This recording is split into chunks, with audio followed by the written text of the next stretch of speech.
Yeah. Do-rags and bonnets. You see the do-rag. All right.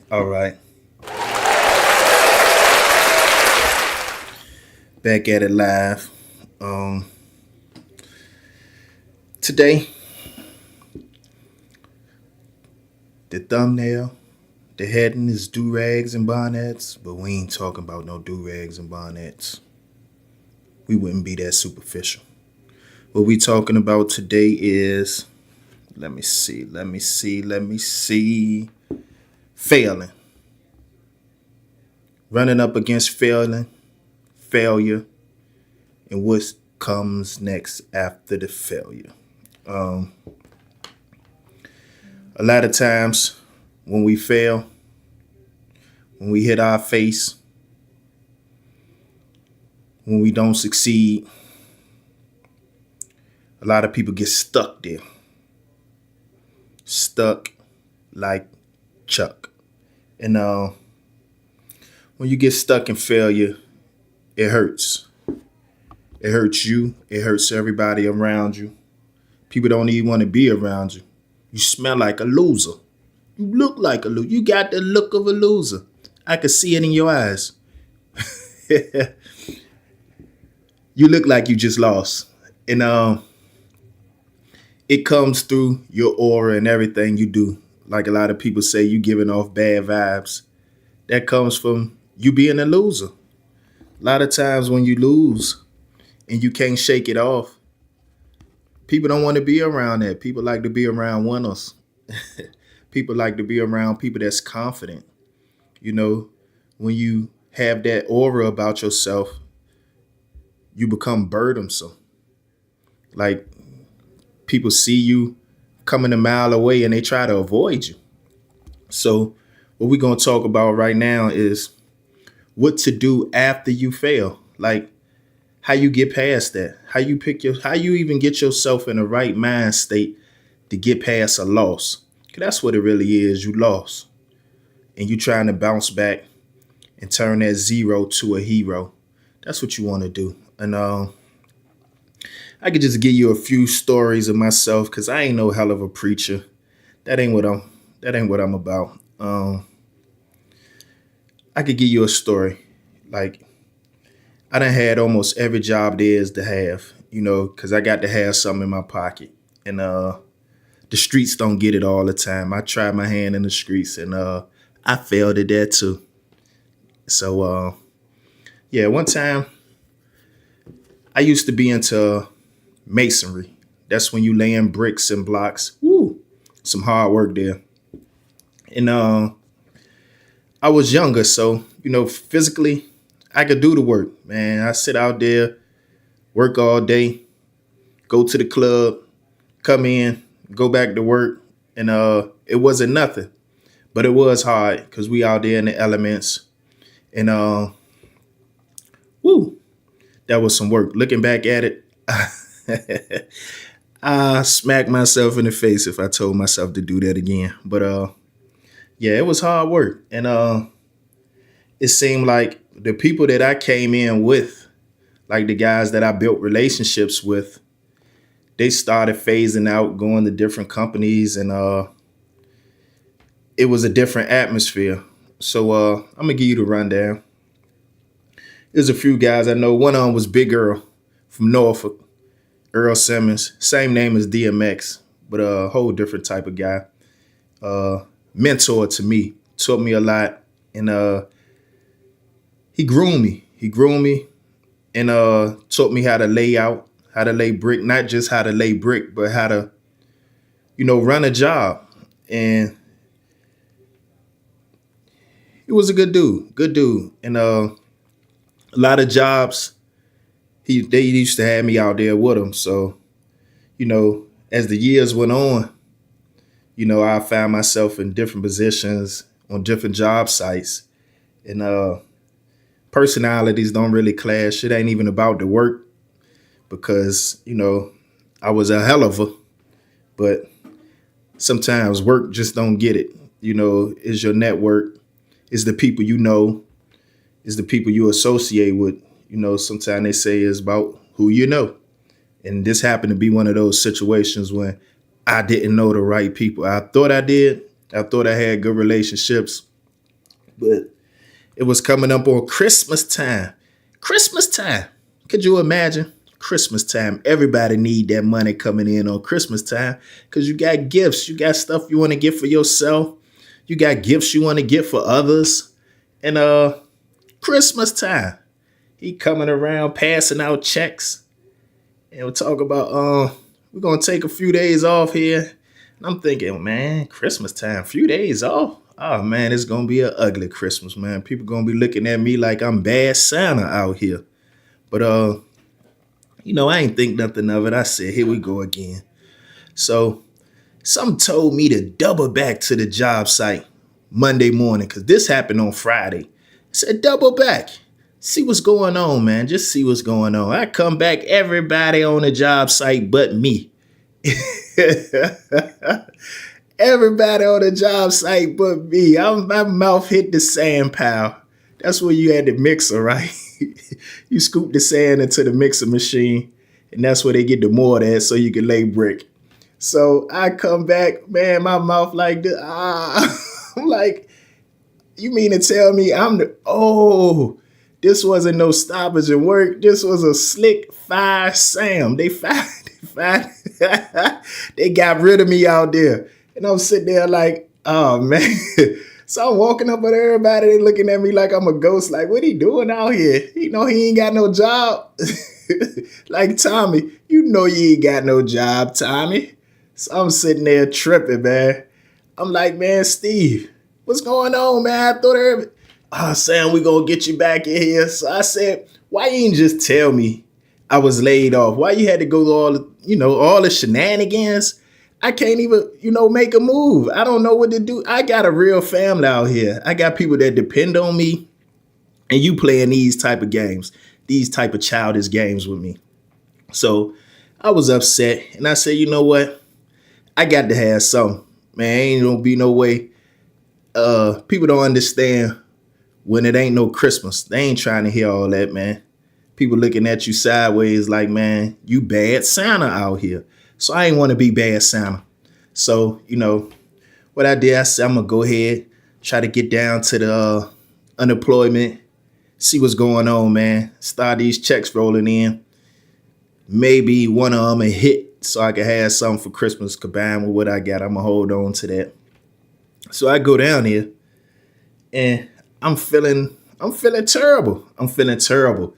I get fired or laid off on Christmas time, man. That's unbelievable, man. Man, they look like the Grinch who stole Christmas, man. Christmas. There's no Christmas. I ain't know what to do, man. So I went down there, explained the situation. And they were saying to me, you got two options. You could get the unemployment or you could get the retraining program. And I said, what's the retraining program? They said, well, what it is we give you a list of options. You could do truck driving, get your CDL. You could try to do HVAC, Verizon land cable and all that stuff, Fios at the time. So I was like, man, what can I do that's going to have me employed all year? Like when it's raining, I'm still working. I said, bingo, let me try this CDL. So I signed up for the CDL program, and I wanted that unemployment check. I ain't going to lie to you. But then I looked at the bigger picture. I said, man, just because I'm desperate, I got to figure something out. I ain't going to make a decision off being desperate. And that's one of the key things to do. Sometimes when you feel like you failed, your mind, kind of plays with you a little bit, and you get desperate and you make more decisions that'll get you in a deeper hole. So I said, man, no. That's the easy thing. If I do that, that's what everybody else doing. So no, I ain't going to do that. I signed up for the CDL training, and man, I couldn't get right. That was my nickname, can't get right. I failed. I failed the learner's permit. That started off on the wrong foot. I was like, man, I know how to. Well, I didn't know how to drive. I stay in something. I stay in a fender bender, y'all. I was the worst candidate, but I felt like it was some money in that line of work. So I failed the learner's permit. I wound up having to take it again, and you get one free chance to take it again. Next time after that, I think you got to do a training class, and also you got to pay for that, and you got to pay to take the test again. So I was like, man, what I did, I just studied the test as much as possible, read the book over and over, and I got on YouTube, and it was a book reading on YouTube. So I played that in my ear when I went to sleep to, soak it in my subconscious. And I took the test again and I passed. It worked. So if you ever need to study something, study and let it play in your head as you sleep. And sometimes it'll soak in you. It worked for me. It soaked in my subconscious. And when next time I took that test, it seemed like the answers right on the forefront of my thoughts. So I passed that. I get in the class, and going from driving automatics, I never even drove a stick shift before I got in that class. And to learn how to, double clutch, it was woo. They were saying you better off learning how to double clutch versus, doing just a stick shift. But I couldn't tell. It was like, I was trying to learn how to, operate a spacecraft, if you really want to know the truth. But I had my problems with that. I failed at that about 3 times. I couldn't get right. I'm telling you, my nickname can't get right sometimes. And I failed that 3 times to the point where I had to take the whole class over again. But it's one of them situations. I didn't let it knock me because it still was some silver lining in that. The silver lining was the class was already paid for. I got a grant to take the class, and just because I failed the test, I didn't get expelled or kicked out the class. I just had to go through the process all over again. So, if I was the type to stay down when I fall, I would have been, had to go back and lay some old brick and all that stuff. And I ain't want that because that was like a cycle job. You get fired, you get laid off, come back, get fired. And, it's terrible on your spirit and your back. My lower back still hurt right now. I can feel it right now. Doing them foundations, having to duck down. Ooh. Looking back, I hate it. I thought I loved it, but now looking back, ooh, no, I couldn't. Not now. Not the shape I'm in now. Look like I got some but that's all show there. I ain't been to a gym in a minute. I ain't been to the gym since the gym seen me. But yeah. And I bounced back off that. I bounced back off. I bounced back. I ain't let that hold me down. And those just 2 situations where it was some failure, but sometimes you can't let that failure knock you off. You gotta, keep your pivot foot locked in. That way when something bump you, you still can make a play. Can't make a play if somebody knock you off your pivot. That's traveling. They don't even call that no more. But yeah, that's traveling.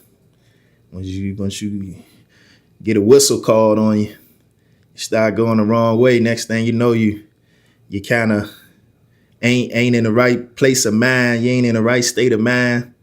You ain't even ready for success. You can't succeed because you feel like a loser. Then you get in a complaining state and war is me.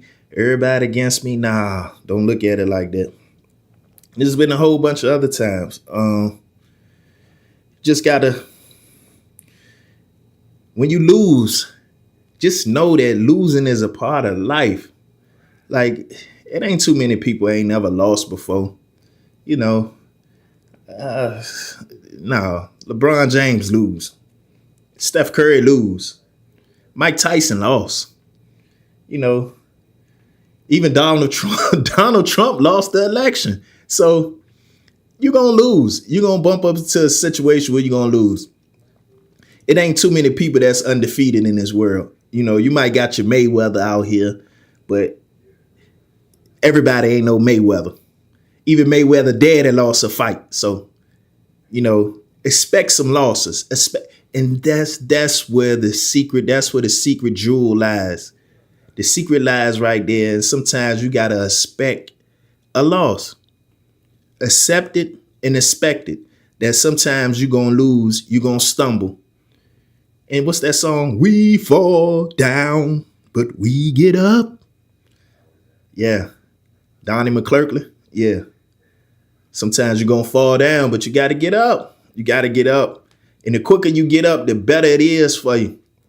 Because if you stay down too long, you're gonna get used to being down. And you ain't even gonna be able to operate in a place of a winner. You ain't gonna be able to go there. Because now it's gonna start coming out your pores. You're gonna start looking sloppy. You're gonna stop getting haircuts. You're gonna stop taking showers. You're gonna start brushing your teeth looking crazy, you smelling crazy, you looking crazy. People gonna think you crazy. Because you staying down in that pit. And you don't want to stay down in that pit. You gotta bounce back. Bounce back. But yeah. It's been other situations. And I remember one time, this is when I was young. I think I was in the 9th grade. I was moving in between New Jersey and Newport News.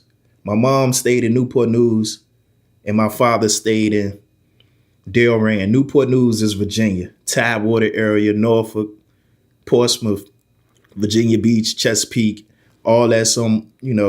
If you was in a bigger metropolitan area, they would all be considered like one area. Like in Atlanta, you got Gwinnett, DeKalb, and all those surrounding counties make up of Atlanta.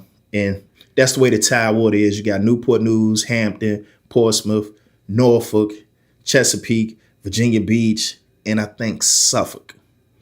And those make up the Tidewater. We call them the 7 cities. If I left one out, somebody come make a comment, correct me. But yeah, that's where my mom's from. And my father at the time, he was staying in Pemberton, New Jersey.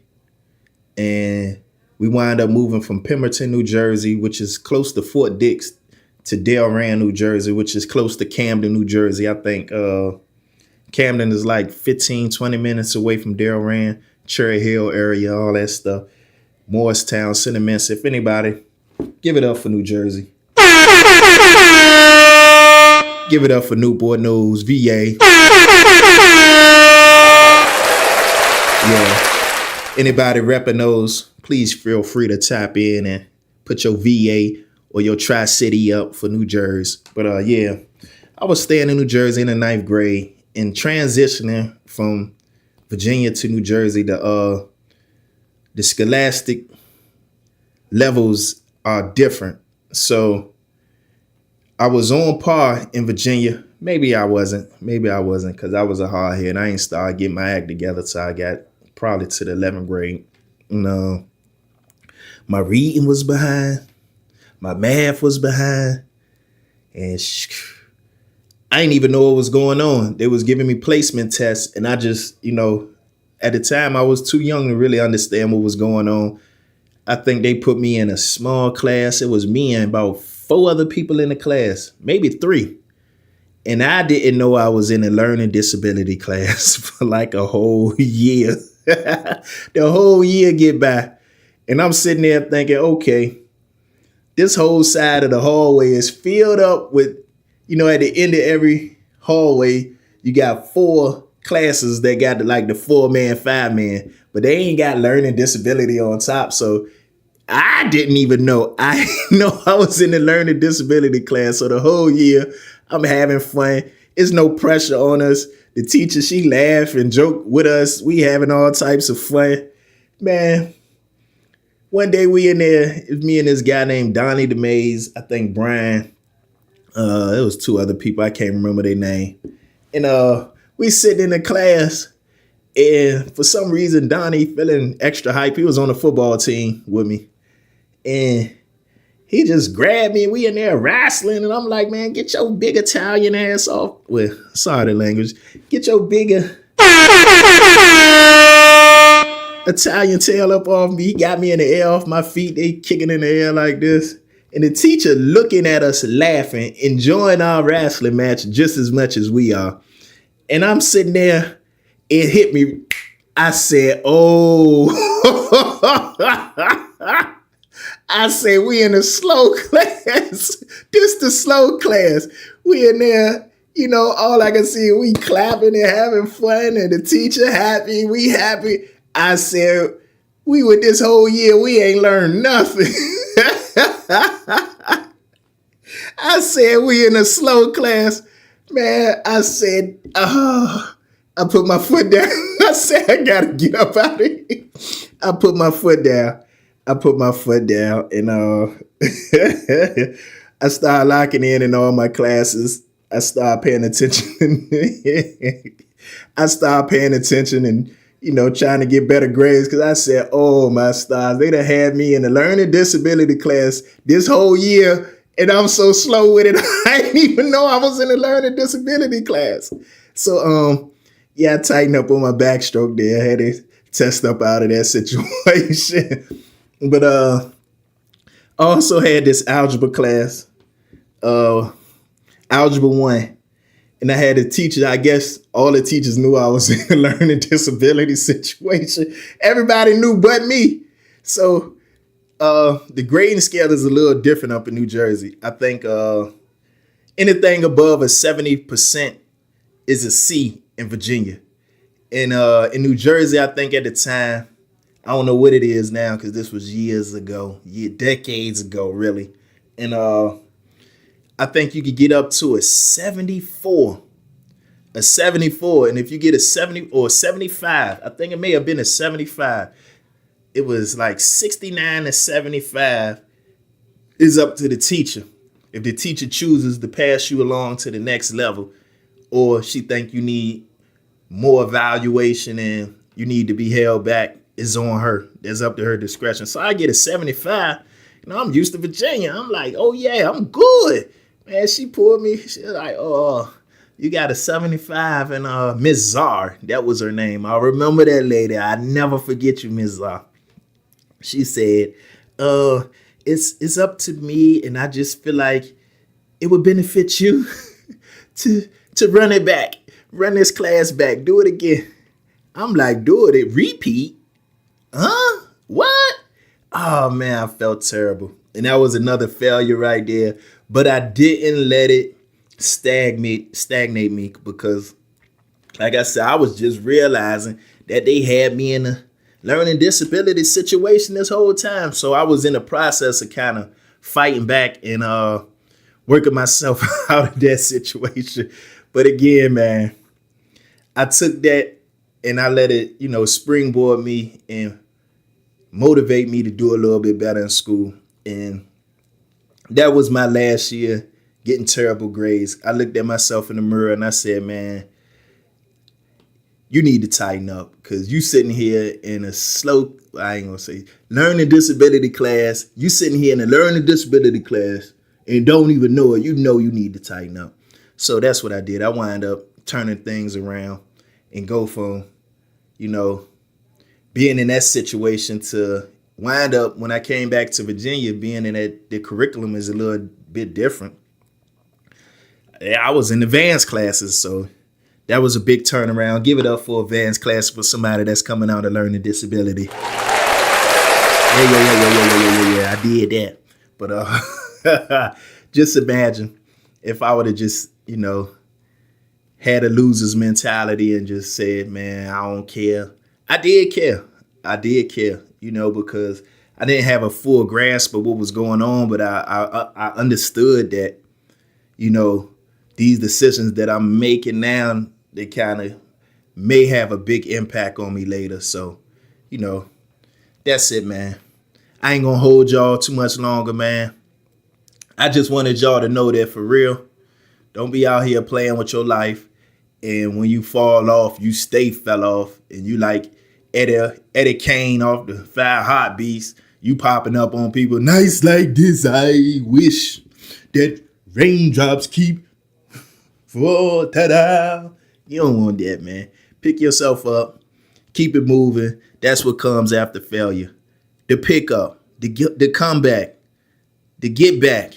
You don't want to fail and fall off and stay off. Then people are going to be like, look at you.